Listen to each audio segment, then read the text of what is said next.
Был я в Приштине, это Югославия когда-то, в Нагорном Карабахе в свое время, потом Приднестровье, Таджикистан. Список горячих боевых точек, где побывал герой России Владимир Алимов, можно еще долго перечислять. Сам он говорить про свои подвиги не любит. Такая у героев профессиональная этика. А про коллег рассказывает с удовольствием. Какое у него отношение к семье, какое отношение к друзьям. Это же вот все-таки воспитание, это хорошее воспитание. Как такой человек не может быть героем? Вот я вот так вот могу сказать, понимаете?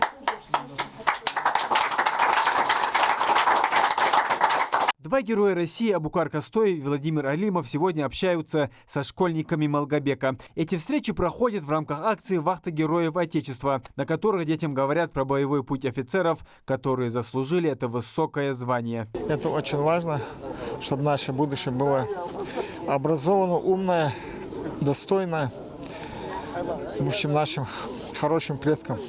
На этой встрече героев со школьниками состоялось также и награждение победителей всероссийского конкурса «Правнуки победителей». Трое наших школьников вошли в число лучших. Особенно приятно авторам, что вручить им призы из столицы России приехали руководитель исполкома бессмертного полка Артем Хуторской. Прежде всего хочу поблагодарить ваших родителей, и дедушек, и бабушек, что вместе они воспитали таких потрясающих ребят, честных, отзывчивых, благодаря которым мы все это помним и будем чтить и дальше. Очень приятно, что среди 16 победителей всероссийского конкурса трое из Республики Ингушетия. Я считаю, это очень символично, что пускай и в маленьком таком чудесном крае, но такая образовалась дружная общественная диаспора, которая, не покладая рук, делает добрые дела. Мне приятно, что у меня такой смелый, храбрый дедушка, который не побоялся выстоять против врагов. Другая пара, Магомед Баачилов и Руслан Кокшин, проводят беседу с учащимися 18-й Малгобекской школы. Они своим примером показали простую истину: героями не рождаются, ими становятся. Нужно только найти в себе силы в самый ответственный момент поступить по чести и долгу. В этой республике живут истинные патриоты своей страны и те люди, которые чтут и помнят своих предков. А это в нашей жизни очень важное место должно занимать. Я вам желаю успехов. Сегодня приятно присутствовать на сегодняшнем уроке, посвященном нашему визиту. И, пользуясь случаем, хочу вас всех поздравить с завтрашней датой. Это 250 лет воссоединения Ингушетии с Российской Федерацией.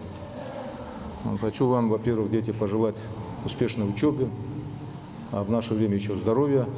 За собой родителям, чтобы у вас здоровья пожелать, хочу здоровья, значит, благополучия семьи. Вот. И в рамках нашего сегодняшнего проекта, проект называется «Вахта героев Отечества», вот, мы хотели бы рассказать вам о себе, ну и послушать, какие вас интересуют на сегодняшний день вопросы. Ко встрече с настоящими героями школьники готовились заранее, поэтому вопросы самые разные, начиная от военной службы и заканчивая жизненными ориентирами. Самое главное, я считаю, наверное, для себя определиться, кем ты хочешь себя видеть в жизни. Вот. А для того, чтобы выбрать вот это свое направление своего развития и своего роста, нужно в первую очередь понимать, кто ты, где ты, кто вокруг тебя и зачем ты. Да? Вот когда ты ответишь сам себе на эти вопросы, когда ты будешь все это осознавать, вот, тебе будет проще выбрать ту цель, к которой тебе необходимо стремиться. И уже поняв окончательную точку, да, куда ты хочешь, на которую ты хочешь выйти, вот, ты уже сможешь сам для себя, без всяких советов абсолютно, определить маршрут своего пути. Ныне начальник управления войск Национальной гвардии России по Дагестану Магомед Баачилов на службе в органах МВД с 1987 года. Он прошел долгий путь от лейтенанта до генерала и своей отвагой заслужил звание героя, которое для него не просто звездочка на груди. Когда присваивают звание Героя Российской Федерации, это очень большая ответственность. Это не просто звание. Это дается нам для того, чтобы мы на своем примере вот вам, детям, рассказали, показали, как надо правильно в жизни жить, как надо поступать, вот, для того, чтобы принести пользу своей родине. Военная стезя, пожалуй, самая тяжелая и ответственная, а те, кто ее выбрал, остаются ей предан и уже не представляют свою жизнь без уставов и погонов. Цель встречи своим примером вдохновить ребят на будущие подвиги. Муслим Ганиев, Магомед Белакиев, Новости 24.